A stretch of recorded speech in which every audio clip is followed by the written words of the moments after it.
Hello दोस्तों, आज हम लोग पढ़ेंगे जनन, जो कि आपको हम पिछले वीडियो में समझा दिए थे कि जनन क्या होता है। जनन, ठीक, जनन आपको बताया था कि जनन क्या होता है।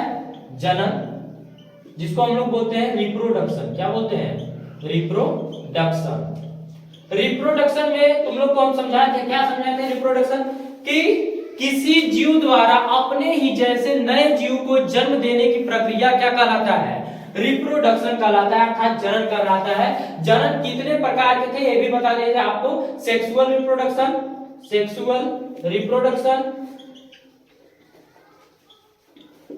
जिसको हम लोग बोलते हैं लैंगिक जनन। फिर दूसरा नंबर पे हम लोग जानते थे असेक्सुअल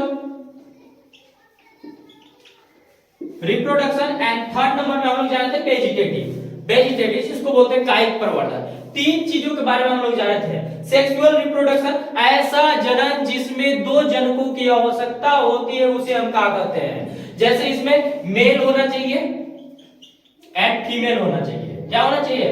फीमेल। दो जनक का होना अति आवश्यक होता है, उसे हम क्या कहते हैं? सेक्सुअल रिप्रोडक्शन, अर्थात लैंगिक जनन कहते हैं। और सेक्सुअल रिप्रोडक्शन हम किसको कहते हैं? जैसे इसमें क्या होगा, ना तो मेल ना तो फीमेल, कोई की जरूरत नहीं होती, केवल एक जनक की आवश्यकता होती है। इसमें समसूत्री विभाजन द्वारा क्या होता है? नए जीव का निर्माण होता है, उसे हम क्या कहते हैं? Asexual reproduction. वेजिटेटिव एक पौधों में होता है, पौधों के कायिक भाग द्वारा क्या होता है? नए पौधों की उत्पत्ति होने की क्रिया को हम क्या कहते हैं? वेजिटेटिव रिप्रोडक्शन बोलते हैं। ठीक, तो आज हम लोग समझेंगे दोस्तों, क्या समझेंगे? सेक्सुअल नहीं, असेक्सुअल रिप्रोडक्शन। क्या समझेंगे? Asexual reproduction. तो असेक्सुअल रिप्रोडक्शन होता क्या है? हम लोग लिखेंगे asexual reproduction.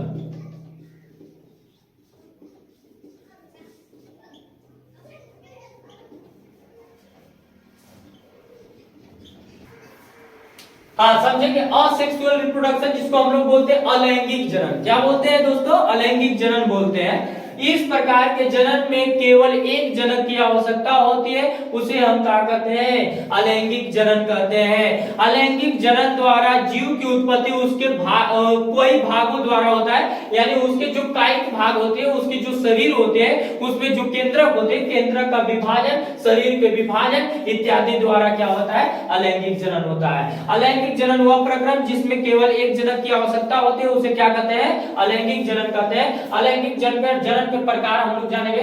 How many types of asexual reproduction? तो फर्स्ट क्या होता है? खंडन। क्या होता है? खंडन। खंडन को हम लोग बोलते हैं इंग्लिश में फिजन। क्या होता है? फिजन। खंडन का दो भाग जिसको बोलते हैं द्विविखंडन। द्विविखंडन, अरे विखंडन होता है ना जी, विखंडन, सॉरी, विखंडन, द्विविखंडन। एक होता है, क्या होता है इसको? बहुविखंडन। तो इसको बोलते हैं बाइनरी फिजन, इसको बोलते हैं मल्टीपल फिजन। क्या बोलते हैं? मल्टीपल फिजन बोलते हैं। Binary fission and multiple fission, दो फिजन होते हैं, यानी कि विखंडन।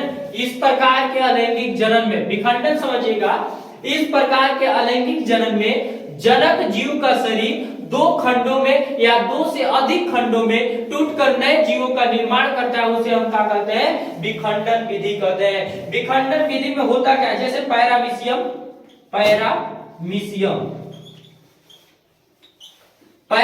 में विखंडन होता है। पैरामीशियम का आकारीय संरचना कुछ इस तरह से होता है, जिसका शरीर दो खंडों में टूटकर नए जीवों का निर्माण कर लेता है। इस तरह से दो खंडों में टूटेगा, अब दो से क्या बना लेगा? नए जीव का निर्माण कर लेगा, दो जीवों को, जिसको हम लोग बोलते हैं डॉटर सेल बोलते हैं। क्या बोलते हैं? डॉटर सेल बोलते हैं। अब देखो बहुविखंडन क्या होता है, जिसको हम बोलते हैं कि ऐसा अलैंगिक जनन जिसमें जनक जीव का शरीर बहुत खंडों में टूटकर बट जाता है और नए जीवों का निर्माण करता है, उसे हम क्या कहते हैं? बहुविखंडन कहते हैं। बहुविखंडन किसमें होता है? प्लाज्मोडियम प्लाज्मोडियम में क्या होता है, बहुविखंडन होता है दोस्तों। प्लाज्मोडियम में क्या होगा, बहुविखंडन। ये मच्छर में पाया जाता है। मच्छर जब हमको काटता है तो उसके द्वारा प्लाज्मोडियम हमारे शरीर में आ जाता है, जिसकी वजह से हमको मलेरिया रोग हो जाता है। अगला आता है मुकुलन। क्या आएगा, मुकुलन।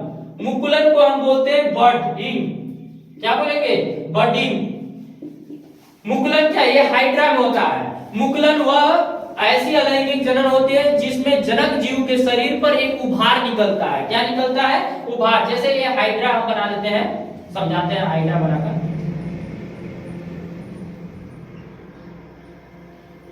ये हाइड्रा है सपोज दैट।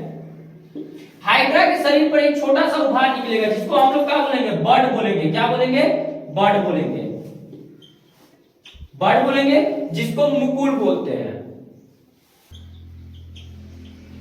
बड बोलते हैं। क्या बोलते हैं, बड बोलते हैं।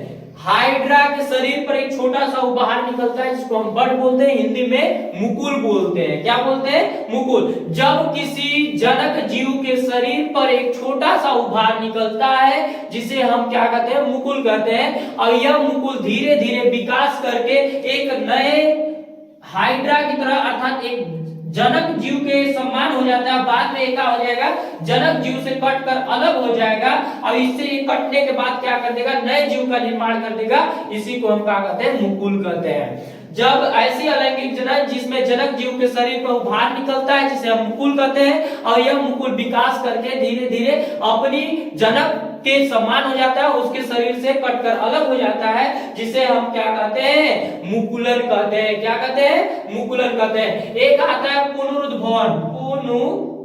पुनरुद्भवन, जिसको इंग्लिश में बोलते हैं रीजेनरेशन। तो दोस्तों समझिए, पुनरुद्भवन का मतलब होता है फिर से अपने आप को जन्म कर लेना, अपने आप को बना लेना, यानी फिर से अपने आप को जन्म। पुनरुद्भवन का मतलब होता है फिर से अपने